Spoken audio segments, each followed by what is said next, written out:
Waston. Johnny Milongi, tu n'as pas Golf Kizo, la bonne anniversaire Golf Kizo. Quand tu écoutes dans la couleur, on a Saint-Denis, on a Paris, bon dimanche, on a tout la biso partout dans le monde. Bon dimanche, on a boss dans le roi de la forêt. On a déjà parlé à Papa. Bon dimanche, on a maman si déjà m'en patassa qui pourquoi pas à exaucer et Gladi. Donc voilà. Et puis, on a tout dans la biso. Donc je pense bien que le programme est pesami. Mais tous les c'était beaucoup plus le lot dans ma campagne. Dans le restaurant La Villa Esbaï. Donc voilà. 5 ans. Voilà, 5 ans, il y a quel bout. Donc voilà, tous on a déjà partir à 16h déjà. Après, il y a un match déjà, on va parler, tout s'échanger là. Tout côté côté mais le 29 août, c'est la sortie officielle du Marseille Single Départ Unique. Départ Unique, il y a 4 titres, il y a 4 les rois de la forêt à proposer. Il y a Mélomane, toi la bonne musique. Il y a 3 rumbas. Voilà, tu as 3 rumbas génériques qui manquent de Départ Unique. Tu as Fatoumata, à dédier on a serre Nabiso Mogo, Aza Westaf, mais fanatique à les rois de la forêt. Voilà. Titre en disant Fatoumata, tu as honorable Patrick Mounion, et puis tu as un World. Parce que chez Koula, ça dit featuring dans les rois de la forêt. Donc, dans une semaine, vous avez déjà un katakin pour que vous tourner clip. Donc, c'est 29, vous allez après, pour nous envoyer.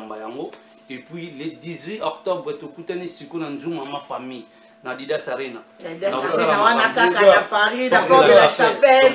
Aujourd'hui, on aura un taxi, on quitte on métro, on quitte on va sur la Saint-Denis, on va hôpital la fontaine. On va aller tu repères Sabine Lenginera, tu repères Sarabine, on dit vous répétez moi c'est moi c'est mots là. Moi j'habite te faire pour la chapelle à Paris. C'est ça. Ah ouais. Ya Noël, bossum baba billet, na bossum baba billet en avance. Mais quand même déjà poto baba billet ça insulté. Quand même déjà tu repères ça des fanatiques merci parce que consommer vraiment comme il faut. Mais ça nous reste que 10%. Donc 10% est tikalito somba ya moi va te comme Miki. Johnny Milon sur les syndicats oyebisinga to ça émission début octobre déjà biso to kolungwa déjà kin pour que tout comment déjà Didas Arena on a to zalawana to ko sepisa nous deuxième mi-temps avec la nouvelle énergie génération Bexo bana Panama ndena pesa bino bleng na Arena Grand Paris toujours na ila dino squad Didas Arena na oyemba ngande bulinga na yemba na obinela bino na binela bino OK mateka doki mate ça c'est bien papa dimanche na yo kande na kenda na yaka kando zonga ya on to zonga parce que moro teza koya boyo suko banzira na pesi na moroti au départ ni natiki bat na suspense na ati bon ça vidéo ça les réserves de l'éternel ça non mutu babundi ça ba mu baleka tikala lobi tout bon dimanche ouais na pesi ba bon dimanche na nga ya pa ya gouverneur na biso grâce bilolo comme central en avant biso bana comme central ba panga ngaya matadi donc ngeke panya mo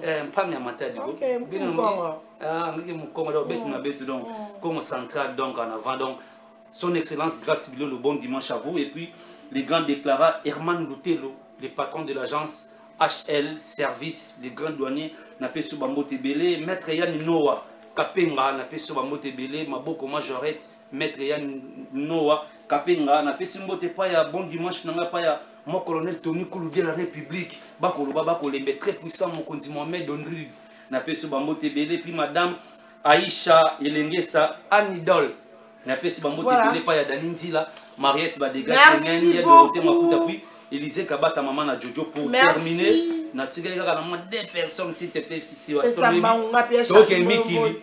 Miki bango mon papa je vous salue na repesa mbote pa ya Dival Kasongo Mouyaka sans complexe Dival Kasongo Mouyaka sans complexe puis docteur Christian Kasongo la tubu ya maman Mamita Maivo va merci beaucoup soki oza kaka soki oza wana na kwa Golf Kizo là OK na rolia na ACK et puis na pesi restaurant bien à Paris olia kitoko kuna na procès ali tolia bio avec belle ils aura pétant voilà tu ana ba na tilo collé ils aura bien et puis pourquoi pas aussi maman Claudine Ekinoa sister moto maman moto banda banana Noël nae ale mbarate musée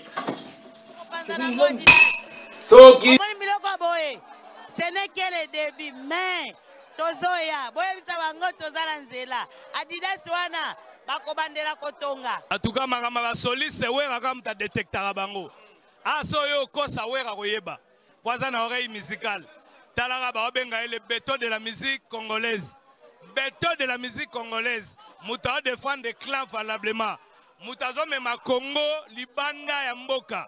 Mutazo défendre musique. Parce que Kazami n'a qu'un balanti, rien. Masala pena amour propre. Nous le métier tombé du ciel. Tombé du ciel, on a coutu donc c'est-à-dire là la grande maison là la maison mais ça danger. Alex Tim, il y a un état. On a présenté était Bruno Lubic. Ah, bon mon propre. Bon mon propre. Tombé qui est au moni. Bon dans la maison de changement en acquis monter les bancs. Bon, on va sur 1 million dans 2 jours.